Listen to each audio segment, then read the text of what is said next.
Fernando já está aqui conosco. Pois é, convidado especial do nosso programa, o jornalista Denísio Pinheiro, que vai participar conosco aqui para dizer as suas ideias, os seus programas para renovar o Legislativo Estadual. Denísio, boa tarde, prazer em tê-lo conosco.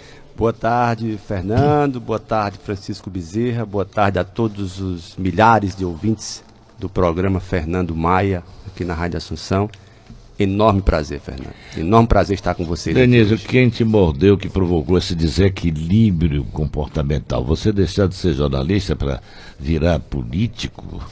Fernando, a história de vida, há momentos em que você tem que tomar decisões. E eu estou nesse momento de tomar uma decisão de postular, me apresentando como pré-candidato,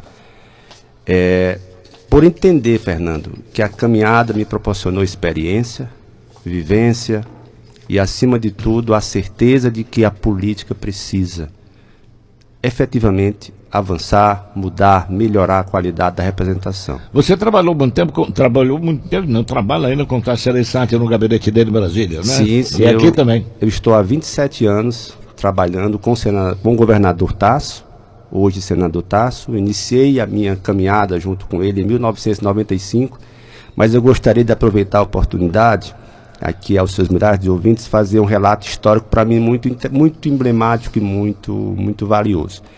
No ano de 1989, eu iniciei uma caminhada como profissional do Diário do Nordeste. 2 anos depois, fui contratado pelo jornal O Povo, Bezerrinha.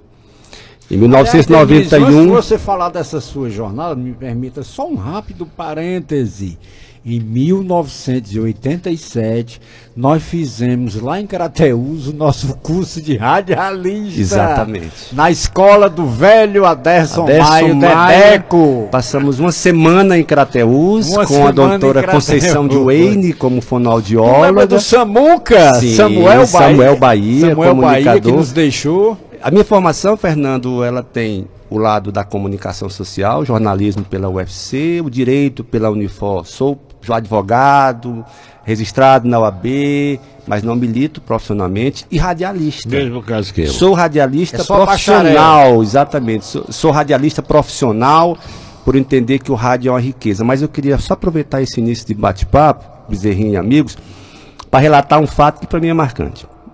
No início de 90, ou seja, ali, 89, 91, eu fui trabalhar no jornal O Povo. Fomos colegas lá.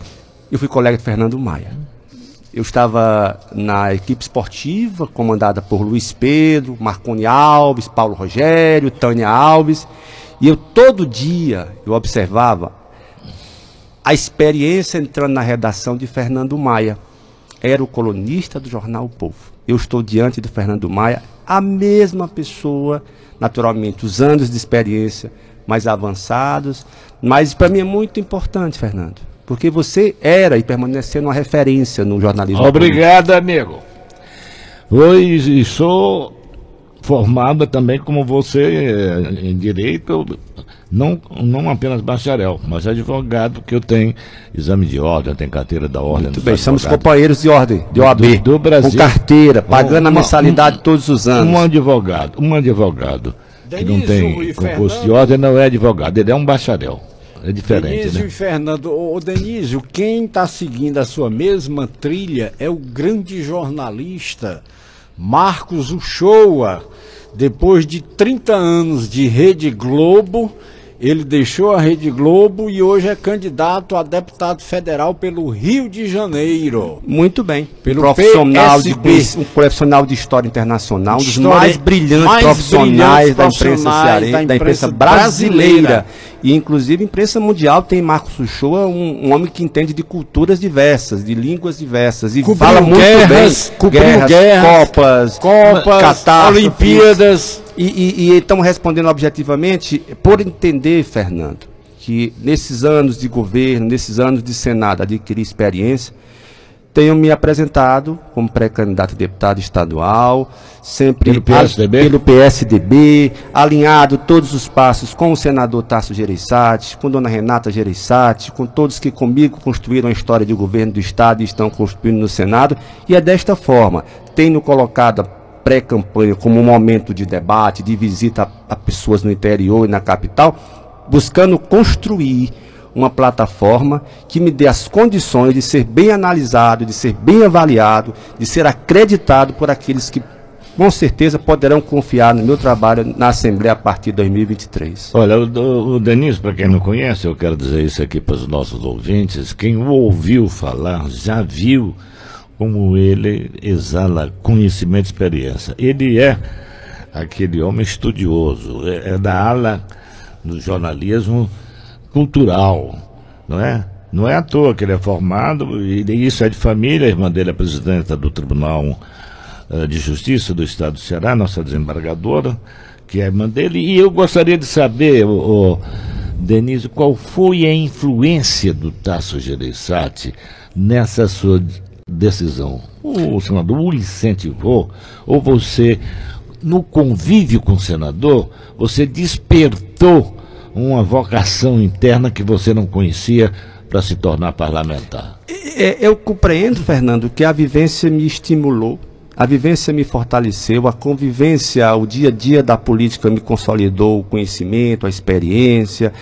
É inegável que nos últimos 27 anos eu participei a cada 2 anos de uma eleição presidencial, estadual, municipal, eleição de partido, então isso me dá a capacidade de ter essa decisão. Foi uma decisão tomada muito fortemente no âmbito familiar, todos os passos discutidos e analisados pela minha família, em seguida com o senador, com as pessoas mais próximas, e o senador tem sim acompanhado todos os passos, Bezerrinha, tem me orientado, tem conduzido esse momento, por entender que nós precisamos sim reposicionar do ponto de vista estratégico no estado do Ceará o PSDB. Denise, eu peço até eu quero meter uma cunha nessa discussão do PSDB. O PSDB foi durante quase 20 anos o maior partido do estado do Ceará, o maior número de deputados federais, estaduais, um número muito elevado de prefeitos, e hoje é um partido que definhou muito no estado do Ceará. A que se deve a esse fenômeno? Eu quero entrar também nessa série aqui, mas um pouco mais violento. Eu acho que o Tasso acabou com o PSDB do Ceará. Você vai falar sobre isso já, porque o Louro está ligando agora do Cariri. E eu peço licença para o Louro participar. Olá, Louro Maia, boa tarde. Boa tarde, Fernando Maia. Boa tarde Louro, para você. Boa tarde. nós estamos aqui entrevistando o nosso colega Denise Pinheiro, que é candidato a deputado estadual. Denise Pinheiro, candidato a deputado estadual. Grande Denise Pinheiro, gente da melhor qualidade, mande um abraço para ele. Ok, Louro, obrigado a você. Forte abraço, obrigado a você aí, o Bezerrinha e o meu grande amigo Denise Pinheiro. Segunda-feira estarei aí, ao vivo no estúdio com vocês. Um grande abraço. Beleza, obrigado a você. Aí, boa sorte, Louro Maia. Ô, Denise, vamos ouvir o Denise. Você fez a colocação e eu fiz uma provocação. A provocação é que o Tasso... A indagação que eu fiz ao Denise, que você complementou, é porque ao longo dos anos o PSDB definhou tanto no estado do Ceará, que não tem mais uma bancada representativa nem na Assembleia, nem na Câmara Federal. Tem um senador, que é Tasso Gereissati, e um número diminuto de prefeitos. Aquele que já foi o maior partido do estado do Ceará. E o Fernando Maia, o Denise, complementou, segundo a assertiva dele, o responsável por esta derrocada foi o senador Tasso Gereissati, que acabou o PSDB do Ceará. Eu compreendo que o PSDB ele é vítima de uma cultura terrível da política brasileira, com raríssimas exceções. O adesismo fácil ao governismo. E o PSDB também precisa fazer a sua autocrítica. Se você bem lembra, Fernando, no ano de 2016, o senador Tasso Gereissati, no exercício da presidência do PSDB, ensaiou uma autocrítica em um comercial nacional do PSDB aos erros que o PSDB cometeu nas últimas décadas. Deu uma declaração muito forte, Denise, me permita, ao jornal Folha de São Paulo, Ele fez uma autocrítica muito forte numa entrevista que concedeu ao jornal Folha de São Paulo, lembra? Reconhecendo os erros, equívocos e mau comportamento de seus quadros. E na época ele foi atacado fortemente, internamente no partido, pelo atual deputado federal Aécio Neves. Quem quer recorrer, Dr. Google está aí, disposição. É só teclar no Google e aí vai retomar este assunto. Sobre o PSDB do Ceará, eu tomo a liberdade de discordar do amigo Fernando Maia. Eu não concordo com a tese de que Tasso acabou o PSDB, é ao contrário. Tasso é o grande criador desse partido no Estado. Mas não é tem o único ninguém, partido. não tem tropa, Denise. Então você está falando que não houve seguidores do Tasso Gereissati. É, eu entendo que as lideranças que estão colocadas no Estado do Ceará hoje, em grandes nomes, Ciro Gomes, Cid Gomes, esses surgiram no PSDB de Tasso Gereissati, na década de 90. Não, o Ciro já tinha assumido a Assembleia Legislativa como deputado suplente. E foi líder do governo Tasso. E foi eleito prefeito de Fortaleza. No primeiro governo Tasso, em 88, foi eleito prefeito de Fortaleza com apoio de Tasso Gereissati, governador. 2 anos depois, governador do estado do Ceará. Lembra? O que eu compreendo, Fernando, é que o partido não pode viver em função de um líder. O partido precisa ter vida. A direção partidária, seja ela qual for, precisa ter atuação partidária, e eu estou sentindo isso na pele, Fernando. Sabe por quê? Porque o Bezerrinha falou muito bem. São poucos prefeitos, poucos vereadores, poucos vice-prefeitos. Fernando Maia. E poucos deputados estaduais. A constatação que eu tenho encontrado, Fernando, nas conversas que eu tenho feito, é que há uma falta generalizada, com raríssimas exceções, amigo Fernando Maia, de compromisso partidário. De compromisso partidário mesmo. E a crítica que eu recebo quando eu ligo com um vereador no interior, amigo Fernando, amigo Bezerrinha, o partido não me abandona, o partido não me atende, o partido não participa. Então a gente tem que fazer autocrítica.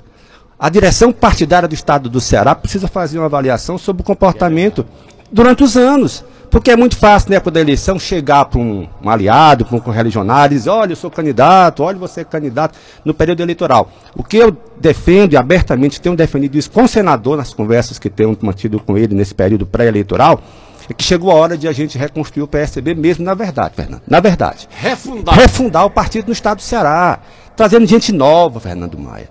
Realinhando os quadros partidários, mobilizando. Denise, um novo...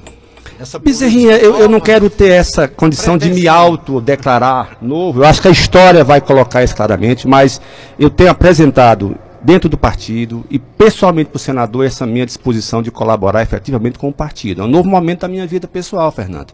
Eu estou me declarando um pré-candidato. Até agora eu era assessor de imprensa do governador, do senador, como você muito bem colocou nos bastidores. Agora eu estou me apresentando, estou me lançando, estou assumindo uma função política. E entendo que com o senador, sob a sua liderança, sob a sua respeitabilidade, Fernando Maia, se você perguntar a uma pessoa do governo, a uma pessoa da oposição, nas pesquisas eleitorais, o senador sempre está entre os 3 mais bem avaliados do Ceará historicamente. Inclusive nas perguntas, quem já foi o maior governador do estado do Ceará. Então eu entendo, e isso eu não vou abrir mão, que a partir desse momento eu pretendo desempenhar uma função partidária de trabalhar nos municípios, nos 184 municípios do estado do Ceará, um novo PSDB. Com a cara de o PSDB precisa resgatar o protagonismo que ele teve no estado muito fortemente na década de 90. Você sente essa mesma disposição de refundar, de fazer autocrítica por parte do presidente estadual, que agora a batuta foi... Eu entendo que esse assunto, com certeza, o senador Tasso tem tratado com o presidente Chiquinho Feitosa, presidente da comissão provisória, que está nesse momento presidindo a comissão provisória do partido, do Chiquinho Feitosa, nesse sentido, dele também fazer esse movimento no sentido de reposicionar o partido, inclusive com novas filiações. Nós não podemos nos ater aos períodos pré-eleitorais, as famosas chapas majoritárias ou proporcionais, no caso, vamos formar chapas proporcionais, só naquele momento? Não. Partido é trabalho permanente. Mas você acha que há espaço para o PSDB marcar território aqui no estado do Ceará, fazendo um grande contingente de políticos? Eu quero só ilustrar essa pergunta minha com o exemplo do Lula. O Lula, uma vez perguntaram para ele, num debate na sua primeira candidatura, ele era aquele operário que estava disputando, aí perguntou, vem cá, e você? Você é o quê? Você é de direita, você é de esquerda, é de centro, o que você disse? Eu sou torneiro mecânico. Então, eu pergunto a você o seguinte, você vê, dizem que o PSDB é um partido de direita. Eu lhe faço essa pergunta, é um partido de direita porque foi fundado pela Fiesp, não é? Os grandes caciques da indústria nacional foram os fundadores. O Tasso, inclusive, com o industrial, o grande cacique industrial do Ceará, agregou-se a essa nova ideia de um partido. E é por isso que ele é tido como um partido de direita. É um partido de direita, tem espaço para um partido de direita prosperar politicamente no Brasil? Eu vou dar uma de Louro Maia e vou chamar os comerciais e o Denísio, após os comerciais, que é 1h já da tarde, ele ótimo. Responde a esta pergunta. Tá ótimo. Fernando Maia. Louro Maia.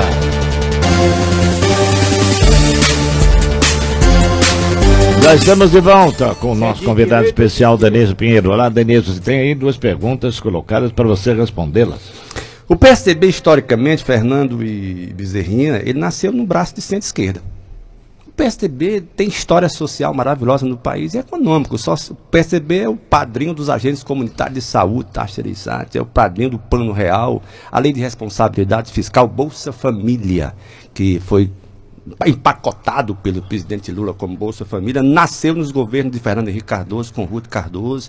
Então essa história credencia o partido, sim, a ser um partido de centro-esquerda, a ser um partido que tem ideias, quadros que podem colaborar com um futuro melhor do estado do Ceará, e é assim que eu acredito. Eu acho que eu tenho conversado com algumas pessoas que têm demonstrado muitas boas expectativas nesse novo momento do partido, e acreditam que a partir de 2023 nós podemos sim, com o Instituto Teotônio Vilela, que é o órgão de pensamento, de formação política do partido, ter no Ceará, sim, uma atuação organizada, planejada, agregando um bom debate de temas sociais e econômicos, uma agenda, e é por acreditar nessa necessidade de uma agenda que eu tenho dito como pré-candidato, Fernando Bezerra e seus ouvintes, que a Assembleia Legislativa do Ceará louva o trabalho do presidente Evandro Leitão, uma pessoa determinada, inovadora, mas que ela precisa, a Assembleia precisa resgatar o que eu chamo de protagonismo na seara do debate político e social do Estado do Ceará. Você não disse uma coisa tão certa,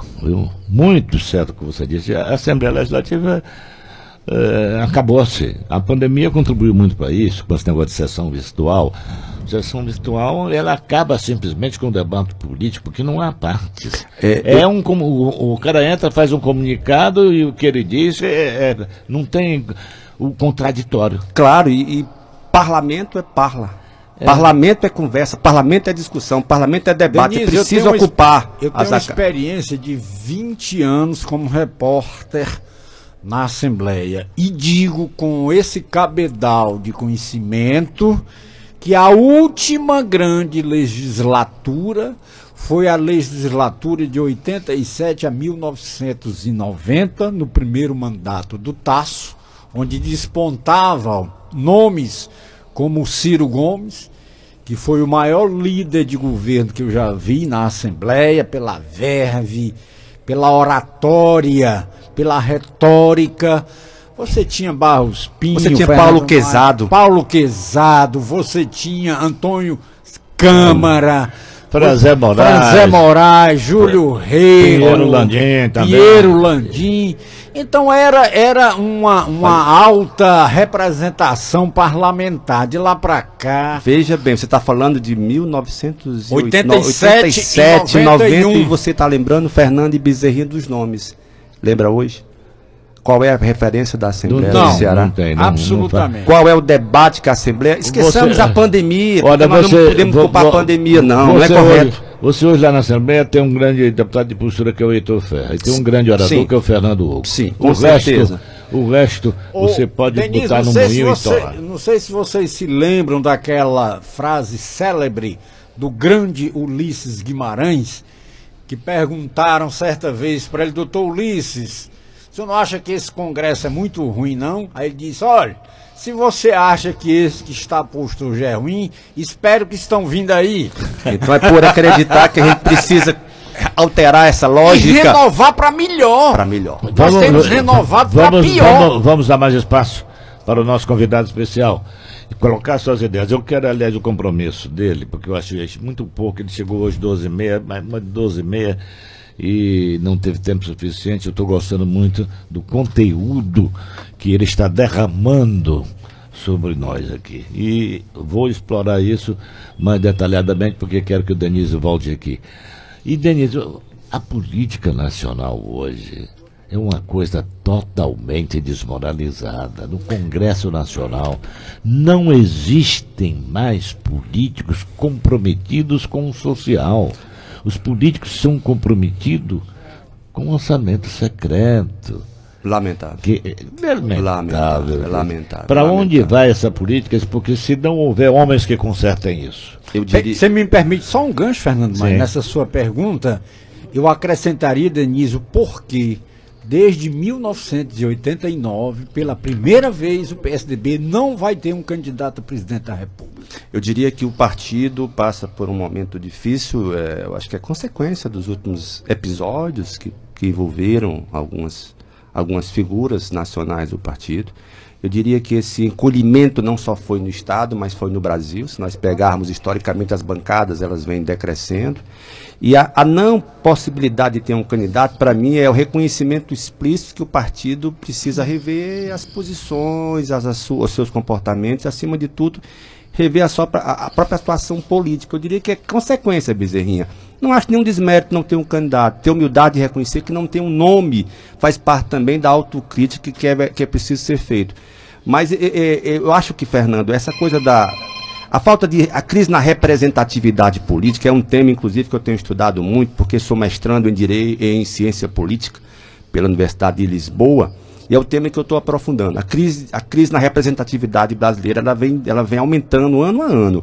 E esse descrédito, essa falta de credibilidade, chega até a falta de respeito a alguns quadros políticos, nos obriga a repensar exatamente a necessidade de termos pessoas comprometidas. E é com essa disposição, com essa transparência, que eu estou me colocando, Fernando. É para colaborar. Pode ser um pingo no oceano, mas eu acho que a gente pode construir essas marolas, transformando isso em ondas, no sentido de vamos contagiar o bom pensamento, a boa ideia, a boa proposta, né, correta. Eleição não é nome, eleição é projeto. A gente precisa ter essa clareza, o eleitor precisa ter convicção de quem está votando.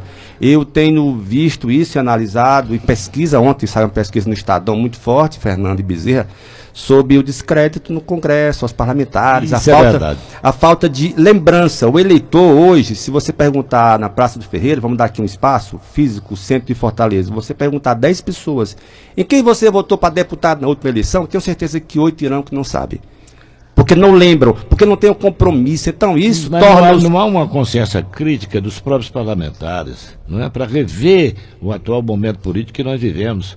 Hoje, voltado inclusive para o fator corrupção, e Denise, orçamento secreto, fundo partidário. Orçamento secreto é um absurdo, né? No país como o nosso, você não tem controle, a transparência do recurso, você não sabe quem recebeu, por que recebeu e para que recebeu. O que é isso? Me diga uma coisa, o senador Tasso não recebeu orçamento secreto. O senador Tasso não aceitou orçamento secreto. É bom que a população saiba disso. Me diga uma coisa, você não acha que falta hoje ao PSDB, tanto local como nacional, um debate mais programático? Claro. O partido deixou de ser ideológico para ser muito pragmático apenas? Sim, eu acho que o partido tem que fazer essa autocrítica e assumir a responsabilidade de rever seus parâmetros e seus atos. Eu acho que sim. É preciso retomar a essência do PSDB, de Fernando Henrique, de Mário Covas, de Serra, de Franco Montoro, de Geraldo Alckmin, de Tasso Gereissati. Rever a essência do PSDB e trazer isso à tona dentro do partido. Tem que chacoalhar o PSDB. O PSDB não pode ser um partido de discussão em gabinetes, candidaturas definidas em gabinetes. Não esqueceu o Mário Covas. Mário Covas e o Neto. E o neto que deu Bruno Covas um belo exemplo de prefeito em São Paulo. Então eu entendo, Fernando, que é hora de colocar na mesa, sim, com clareza, com transparência, mas acima de tudo com responsabilidade e compromisso com as pessoas. Você se apresenta como candidato a deputado estadual, você tem um programa definido já? Sim, sim, eu tenho algumas bases de projetos, vou começar pela agricultura e vou começar pelo meu Cariri, eu tenho debatido, agora eu estava há minutos antes conversando com os amigos e irmãos do Cariri, em uma entrevista de rádio, e estava falando, Fernando, também sobre uma prioridade minha. Até o ano passado, praticamente, nós tínhamos 2 rios, o Rio Salgado e o Rio Cariús, que eram rios que tinham, durante as chuvas, o seu curso normal, mas que depois secavam. Muito comum dizer na Aurora que em setembro o rio secou.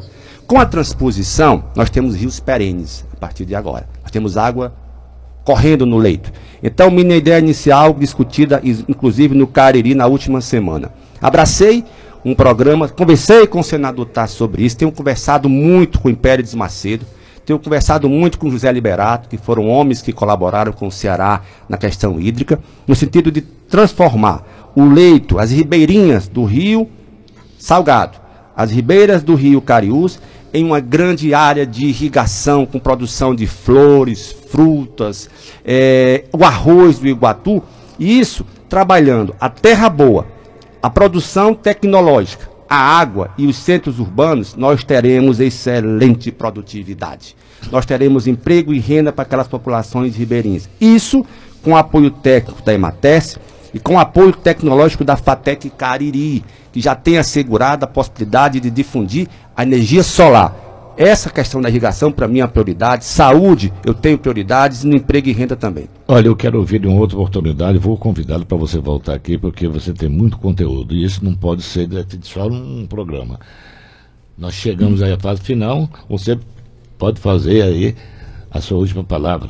Muito obrigado a você, Fernando, ao Bezerrinha, ao Alex, ao Louro Maia, que está no Crato como embaixador do programa na Expo Crato. Aliás, você, para ter voto lá no Cariri de hoje, Denis, você tem que pedir licença ao Louro Maia. Ele é uma pessoa a qual eu tenho maior admiração e carinho, não só por ser filho de Fernando Maia, mas ser um amigo querido, um profissional que é um batalhador do dia a dia. Agradecer a você, mandar aqui meu abraço ao nosso amigo querido Moésio Loyola, deputado estadual, um amigo que a gente tem construído na história, um homem de história no Campos Sales, na Assembleia Legislativa, e com certeza é um pré-candidato qualificado. Então eu gostaria de agradecer a oportunidade, com certeza, Fernando, você me convidando, Bezerrinha, estarei de volta para falar sobre saúde. Eu tenho umas sugestões para você que eu vou dá-las aqui logo mais antes. Com o maior prazer, sobre saúde, sobre educação profissionalizante, sobre saúde, remédio gratuito para idosos com hipertensão, diabetes. Não é para lhe agradar, não, mas dos candidatos que vieram aqui, você foi o que se comportou melhor. Obrigado a você, Denise, você vai voltar, Bezerra, prometo. Um grande abraço e Deus esteja com todos. Aos nossos ouvintes, obrigado a todos, tenham um bom final de semana. Na próxima segunda-feira estaremos aqui novamente com a participação do Bezerrinha. Bezerrinha também é meio malandro. Bezerrinha só quer ver aqui quando o Louro viaja, tá? Mas eu já o convidei para ele participar pelo menos 1 ou 2 vezes por semana dentro de um calendário fiel. Pré-estabelecido. Ele com certeza, Fernando, é uma voz qualificada, viu? Tenham todos uma boa tarde, bom final de semana.